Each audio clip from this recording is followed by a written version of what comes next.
Électron libre, une émission proposée par Claude Farc sur fond de Sacre du Printemps.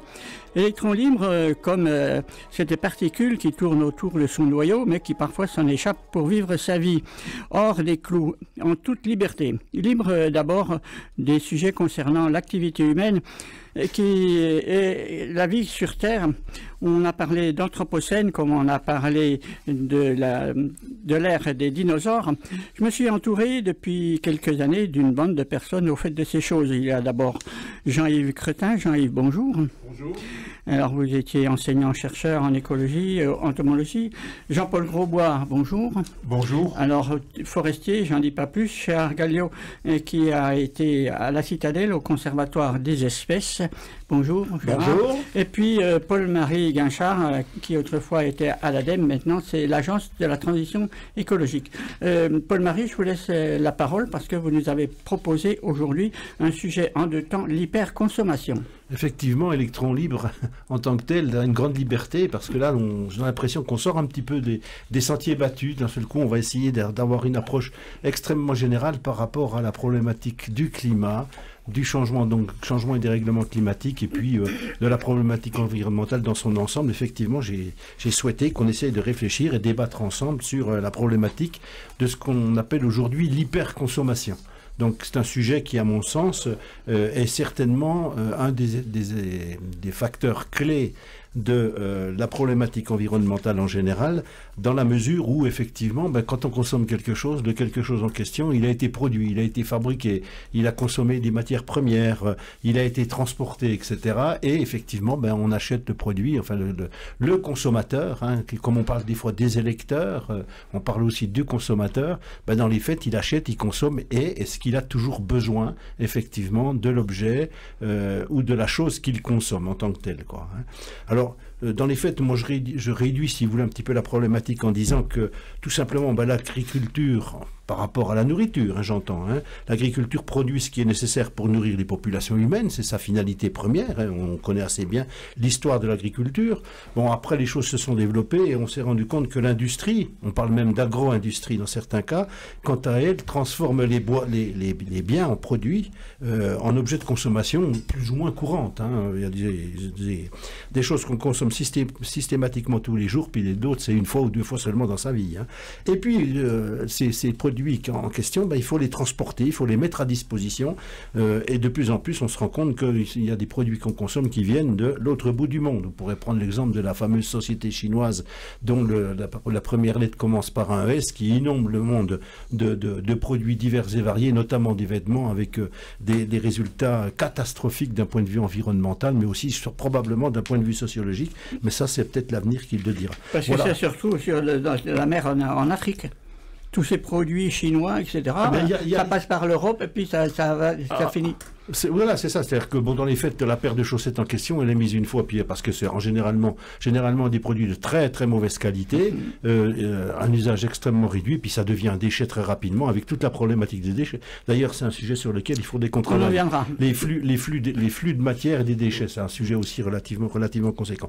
Voilà un peu le schéma général. Et donc, la question qu'on peut se poser aujourd'hui, et c'est ce que je propose pour qu'on puisse échanger et mettre avis, qu'on débattre en question, c'est que consomme-t-on, pourquoi consomme-t-on, au-delà de la satisfaction des besoins primaires. Il faut bien manger, il faut bien s'habiller, il faut se chauffer, il faut avoir des relations sociales avec les autres, etc.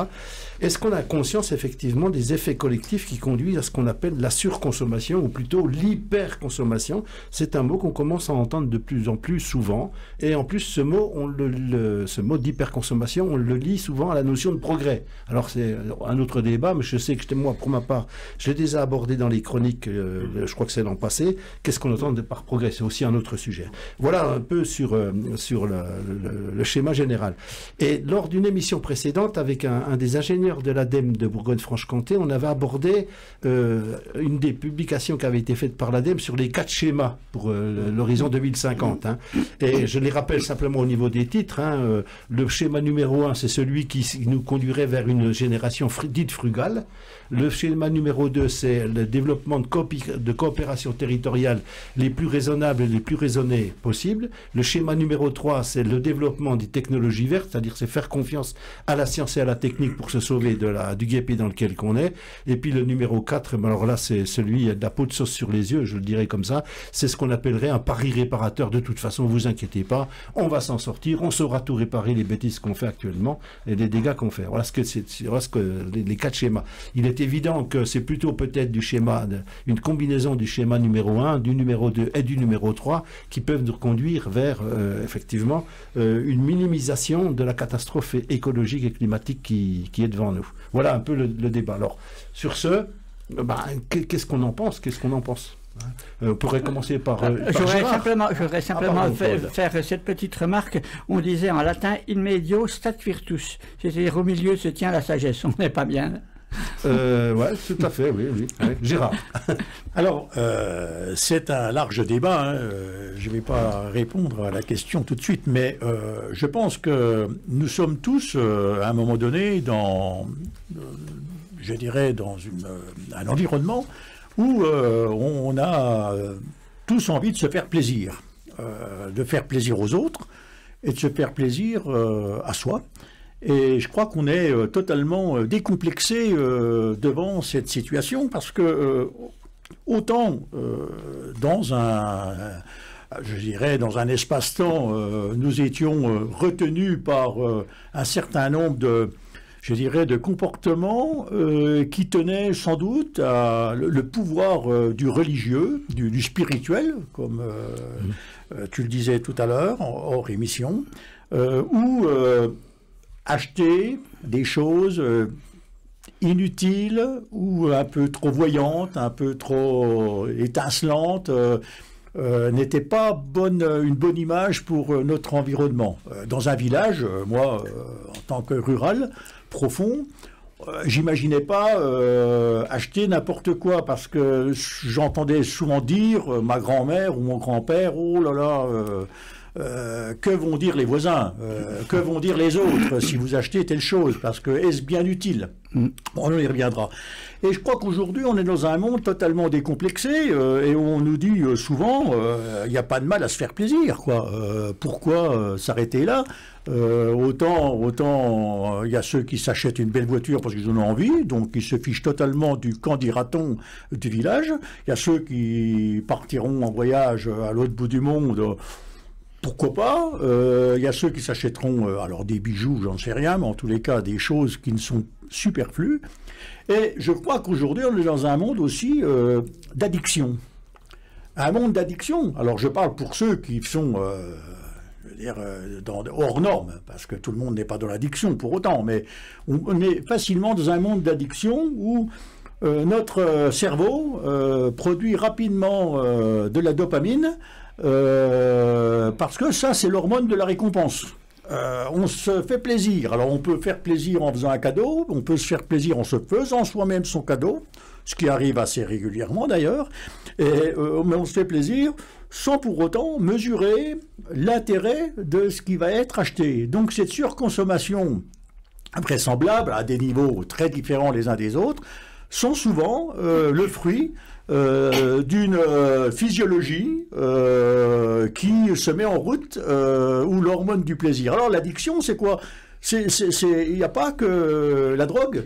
La drogue provoque des addictions. La caféine, un peu moins, mais la nicotine, beaucoup plus. Après, vous avez toutes les drogues dures qui provoquent une addiction. Il en faut toujours plus parce que, et à un moment donné, même la dose maximum qu'on avait pris il y a 3 jours, elle est plus suffisante. On s'y habitue et on en reprend. Alors les achats, c'est ça. Ce que vous dites, c'est que vous allez au-delà de la notion d'hédonisme, là. Oui. Parce que l'hédonisme, dans les faits, se satisfaire, c'est une composante du bonheur, certains disent. C'est une recherche de bonheur permanent. Ça veut dire qu'on est en manque quelque part quand on en est à ce niveau-là. Ouais. Mais on y reviendra. Voilà, c'est ce que je voulais dire un petit peu en réflexion rapide. D'accord, c'est une approche intéressante, effectivement. Oui. Jean-Paul. Je prolongerai ce que disait Gérard. Dans la dimension individuelle me paraît très importante. Moi, je l'ai examiné pour moi-même. Il semble, j'ai vu ça dans les années 70. Quand on a commencé à avoir un peu des moyens, concernant par exemple les chaînes stéréo, les appareils photo, j'ai vu des gens qui étaient des consommateurs de l'objet, qui achetaient un instrument, un objet, un appareil photo, qui très peu de temps après en achetaient un autre, la nouvelle version, sans avoir fait d'ailleurs beaucoup de photos. Et c'est pour les appareils de musique, c'était un peu la même chose. Et j'avais eu une réponse en allant en Afrique. J'ai pas beaucoup voyagé, mais je suis allé une fois en Afrique. Et je voyais les Africains qui faisaient de la musique extrêmement dansante, avec des instruments complètement bricolés, des vieux postes de radio, des guitares fabriquées, alors que nous qui avions des machines hyper sophistiquées où on cherchait la disparition totale du moindre bruit dans l'écoute, on n'était pas très heureux de ce qu'on écoutait, de ce qu'on entendait, pas comme les Africains en tous les cas. Voilà, donc cette dimension individuelle, je la connais. Alors après, c'est de la sociologie, j'ai envie de dire. Il faut dépasser ça, mais il est toujours plus facile de se faire... Quel est le coût environnemental, écologique de nos consommations? Ouais. Il est toujours plus facile d'être le gendarme du CO2 de son voisin. Effectivement, oui. Si on résume relativement rapidement ce que Gérard vient de nous dire et Jean-Paul viennent de nous dire tous les deux, c'est que premièrement, la problématique de l'hédonisme du plaisir à acheter, c'est une des composantes et qui semble-t-il explique ce comportement. Et puis Jean-Paul sur la problématique du toujours mieux, du toujours plus. L'exemple des instruments de musique entre l'Europe des années 70 et puis les pays dits en voie de développement, du tiers-monde, on disait à l'époque, qui sont tout aussi créatifs par rapport au sujet. Il y a un des copilotes de cette émission qui ne s'est pas encore exprimé sur ce sujet. Jean-Yves, oui, nous sommes tous oui. J'ai encore pas eu le temps, mais ça va venir. Toujours une sorte de vieux matérialiste, c'est relatif, mais matérialiste, oui, c'est bon. Avant de consommer, il faut produire. Oui. Et on sait qu'au niveau de la planète, les productions, elles sont tributaires du climat, du savoir-faire, des insectes destructeurs, etc., etc. Donc, ces productions, qu'on dit production primaire, elle est uniquement le fait de végétaux. Et c'est sur ces végétaux que vont vivre des animaux qui se consommeront les uns les autres. Et puis nous, on est un peu bizarrement situé dans la chaîne parce qu'on mange à peu près de tout, on est omnivore, et puis on est des producteurs, ou en tout cas on se considère comme des producteurs. Alors producteurs de denrées végétales consommables, producteurs de bois, producteurs d'animaux d'élevage, producteurs, etc., etc. Après, il faut imaginer que cette production, elle est fatalement limitée. On est dans un système où la productivité globale de la planète, elle est finie comme n'importe quel élément de notre univers à nous. Et j'ai une petite image à vous proposer. Voilà je ne sais pas si on voit ça sur l'écran, mais ça va être évidemment pour ceux qui ont la chance de regarder les images. Pour les autres, eh bien, on peut que les encourager à le faire, ou alors à chercher sur Internet. Sur la chaîne YouTube de RCF. Ça s'appelle Le Jour du dépassement.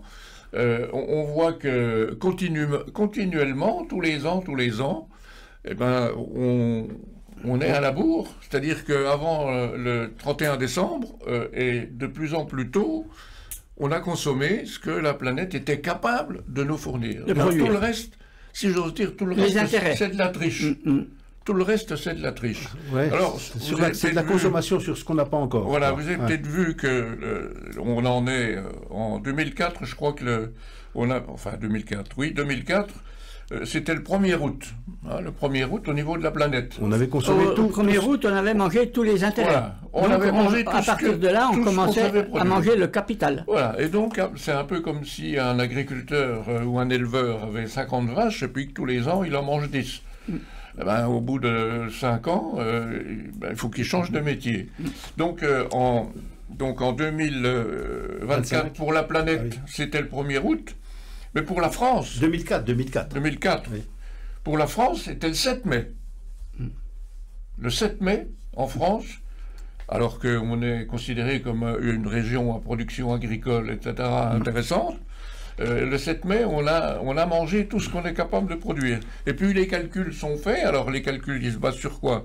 Ils se basent sur la capacité ce qu'il faut pour se chauffer, du milieu à produire dans les champs, pour les animaux, pour la forêt, le respect des sols,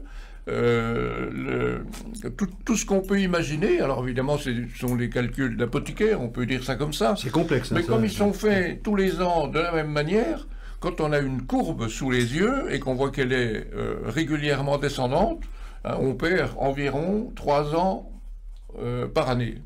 Ce qui n'est pas évidemment vrai, hein, puisque les 3 dernières années, là, les 4 dernières années, on est aux environs du 1er août. Mais on perd globalement de la capacité.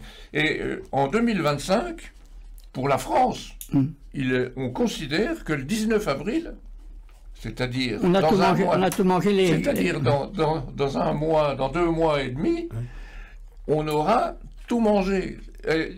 Il me revient toujours, quand je vois des choses comme ça, la compétition intellectuelle entre la fin du mois et la fin du monde. Oui, cette idée de fin du mois, comme disait Coluche, hein, au bout d'une semaine, ça y est, tout l'argent du mois y est passé. Eh bien, cette fin du mois et cette fin du monde sont intimement associées. Si la fin du mois coïncide un jour avec la fin du monde, eh bien, on est cuit. Ça veut dire que pour l'instant, on vit à crédit. Hein, pas encore aujourd'hui, mais dans 2 mois et demi, la France vivra à crédit sur les capacités de production.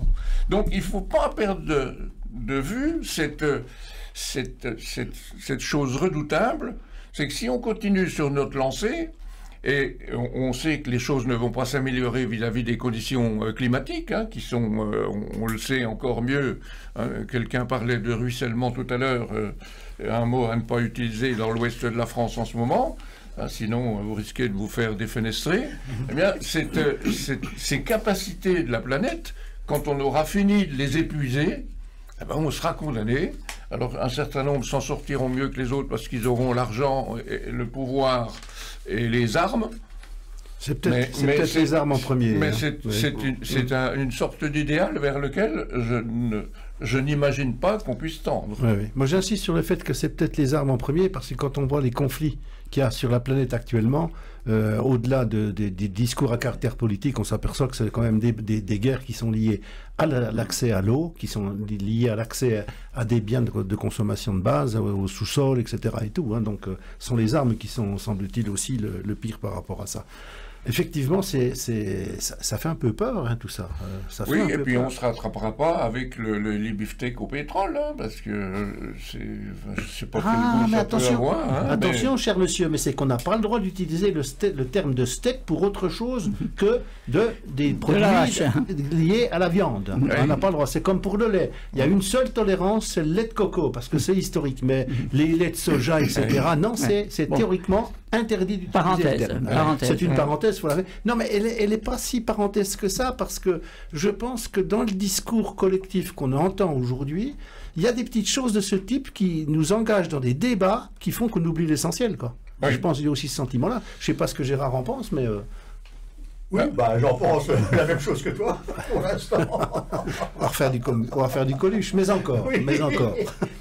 Non, mais pour revenir au fond de notre affaire, je parlais tout à l'heure d'addiction, effectivement, et c'est ce souhait de consommation qui nous fait échapper à la véritable raison de notre émission. C'est ce que vient de dire Jean-Yves, c'est le danger, le drame que nous sommes en train de vivre. Et puis surtout avec des comportements politiques totalement dépassés, mais malgré tout qui font recette, où on va refaire du forage à tout va, on en a entendu ces derniers jours, et on va se décomplexer à nouveau. Donc n'ayez pas crainte, vous pouvez consommer puisqu'on va forer. N'ayez pas peur, on aura de l'énergie comme on n'en a jamais eu. Donc on n'est pas sur le point d'arrêter. Donc ça, c'est la note un peu pessimiste. Il faut peut-être, je dirais, se dire qu'un jour, certains prendront peut-être leur bâton de pèlerin. Nous, on essaie de le prendre à notre dimension à nous, mais ce ne sera pas suffisant devant de telles, de telles propositions. Et puis après, on dit notre planète est terminée. Mais on lance des avis beaucoup contraires, parce que quand on entend le plus riche de la planète nous dire qu'il va aller conquérir Mars, et à partir de là, eh ben alors la Terre, elle n'est pas finie, elle n'est pas aussi finie que ça, je réponds à Jean-Yves. Soyons optimistes, puisque de toute façon, on va aller sur l'autre planète. Donc ceux qui n'auront pas à manger là, ils auront à manger plus loin.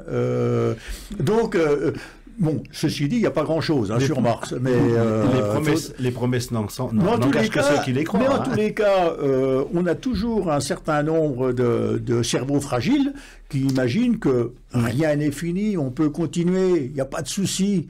Et ça, c'est peut-être l'optimisme qu'on peut, qui se dégage de ces discussions, mais en tous les cas, c'est pas celui qu'on a, nous, actuellement, en voyant une difficulté à continuer à vivre de cette façon. Ouais, il faut conclure, là, parce qu'on arrive au terme du temps quasiment. De la première partie de cette émission sur l'hyperconsommation. On reviendra dessus, voilà, lors de la prochaine émission. Voilà.